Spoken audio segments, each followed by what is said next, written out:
करता रहो का हो का कहता रहो वोट में ना खड़ी आइबो ना वोट में ना खड़ी आए बात मत खरिया ना कि पूरे गांव में तोहरे वोट बा। हाँ हमें बुरबक समझौता लगी अच्छा ना बाबा चल कोटी के कहला में हम विधायकी के चुनाव में 10 कट्ठा खेत बेच के लगनी बाकी जब वोट गिनती हो गए तब था चलता कि स्वयं वो वोट ना रहे और फिर कहा तारा सर कि मुखिया ही के चुनाव में लड़ी ना गई लगी बात चला बाबा चल हमरा पर विश्वास नहीं किया तो चलो गांव में घूम के पूछ लो। ना ना तोनी पे विश्वास बा रुको संग आगनी निमन कपड़े पहन के और निमन चश्मा लगा के तो अब चले जाए गांव में घूमे और तो वोट मांगे लोग से तब दी ना। हां जाई जाई आई मोर करे अब कि एकरा के सोरिया के बर्बाद करल जांगी को वो दोबारा गांव चुनाव में खरियाई के नाव ना ली कैसे कि साले तो 3 दाव हार गइल बारन आई चौठका हरे न जुआ एरा के सारे का पूरा कोटरा लगे भीख मंगिया पिछला विधायकी में 10 कट्ठा बेच ले रहल अब पूरा आई मुखिया में 5 कट्ठा बेच ले बा अब तो एकरा लोग उड़ो नहीं के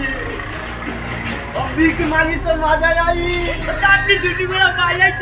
दोनों अपनी दोस्त हो के भाई यार तू आप मोगलुआ दोस्त हो के साथ सुनना का करल जाई जल्दी सपोर्ट करल जाई एकरा ओर से चप्पल छाप अब वोट दिया जितना छाप जितना छाप जिंदाबाद ए मैं सुनाई कि अपनी के मुखिया बाड़ा नु कृष्णा भैया तो नाम लियन कि हां हमर रलो सर रोजवा मंगलुआ त हमरा और से रलो सर भीतरिया दिया हां शंकर भैया पे दबा दिया गो जिंदाबाद जिंदाबाद जिंदाबाद चलो चलो वोट मांगे चलो सन चौपल साहब जिंदाबाद जिंदाबाद कृष्णा भैया जिंदाबाद जिंदाबाद चौपल साहब जिंदाबाद जिंदाबाद भैया जिंदाबाद चौपल साहब जिंदाबाद चौपल साहब जिंदाबाद साहब जिंदाबाद भैया ध्यान दे को बा और निशान वोट दिया दे भैया हां दिया एकदम देख के जय करबा कृष्णा भैया जिंदाबाद कृष्णा भैया चोर है रोक रे ई का कहता रह रे फेम को बसल ना ना भैया गलती हो गई खलू अगला बार से गलती आएगा ना चाहिए चल चल तनका डायलॉग में नारा लगाओ डायलॉग में चल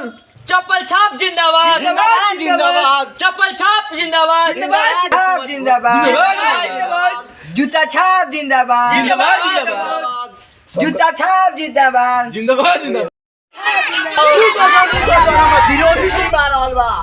देखो से ना बामने सामने के मुकाबला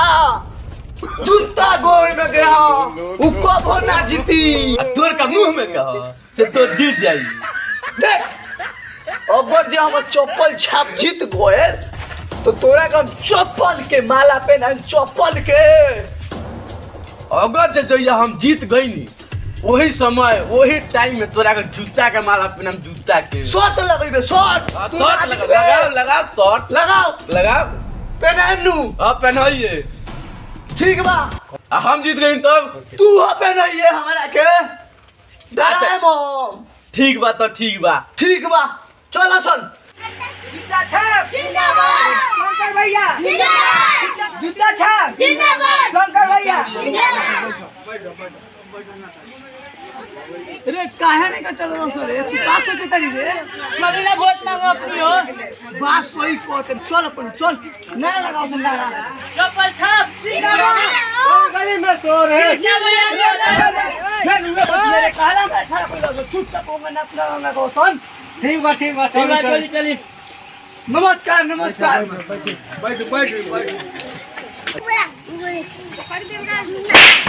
लेकिन खाई में वोट मांगे आल बाड़ी की दादागिरी करे आल बाड़ी इधर रे का पेट में तो धनिया लागत है ना हम 5 बार हार गए वही से गलती आ जाते नहीं कोबो कुछ बोल देता ना माफ करे लगी सुनी कृष्णा भैया नहीं हां बोलो वोट हेंगे ना मांगल जाला तब के मांगल जाला वोट मांगल जाला प्रणाम पाती क के ओ गलती आ जाता गाली लगी माफ करे लगी बैठो कहीं क्या करे आज बड़ा लोग वोट मांगे सुन कौन छाप से खड़ा बड़ा लोग हमर चप्पल छाप निशानी में देखिए चप्पल आई देखिए हमर जूता छाप है चप्पल पर ध्यान देवे के ज्यादा जे सब जानता भाई जे नोट से वोट मिलेला हाँ, तो इधर ही नोट जितना मन करे उतना खर्चा करी देखो चाय लिया तनी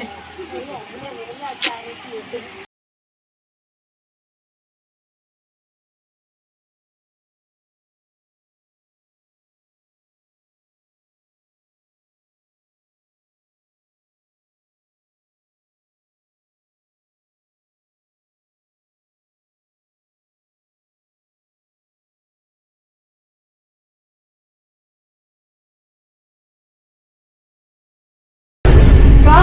हमरा घर चैनल में नहीं हो अरे पहले पानी मंगा दो हो पानी में तनी पानी लेके आओ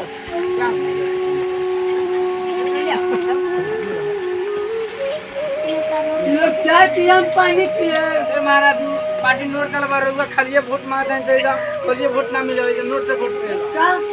रोज भी लगी तुम पानी ना पिए महाराज हम जाते नहीं बैठी बैठी ए ना ध्यान दे पानी पी कम से कम ना पानी कल पर पी ले मैं ध्यान दे ले चप्पल पर ठीक बा ठीक बा ठीक बा चप्पल पर ध्यान दे बा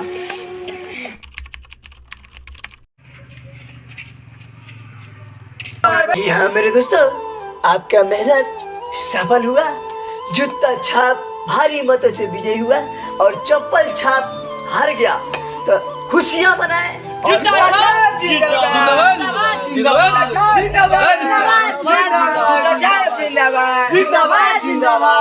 ए राजू अब चप्पल छाप हार गल जूता छाप जीत गल भागे जान सब रुक बाद बुरी तरह सब पहले ही का कहले रहनी जानत थोड़िए बा आज अपने जूता सब के छपोटर में बानी सो चल ना तन का खर्चवा ले लिया मांग लिए तो हाँ। वाटर वाटर मिल जाए चल कहले बा चल ला भैया क्वार्टरवा के दामुआ दे ना दी बात चला तो नहीं ये कहला में हम पर के थी कहला सन की चारी ओरी राउडे वोट बा फिर अब किसी हार बा देलो से ना कहत रहा क्वार्टर दे दी ओरी के चलते हम 5 काठा खेत बेच के हाय मुखिया ही में लगई थी चला सब बात ना तो चुपचाप रहो सोन हाला मत करो सोन ना तो देखी तो जूता का माला लगी पहना चलो चुपचाप चल चल तो हमनी के का करे कवा हमनी तो ओकरा ओर से रहुए के लुक पहना दम सोन एक मतलब साला तोने ओकर चमचा बेचा तो हमारा वो सोन चल हम लोग के भाग जाते ना तो देखी तो लगी पहनावे रे सुन का भैया वो कॉलर वाली जोनी याद बा ओ संतवा तो भाग मर दे करा का हो जी धर तार गोड़ पकड़ा कानी गोड़ हेतरा लोग के सामने पे नहीं बता हम इज्जत बाकी ना ना जूते के माला पहन दे माला दे दादा धर पहन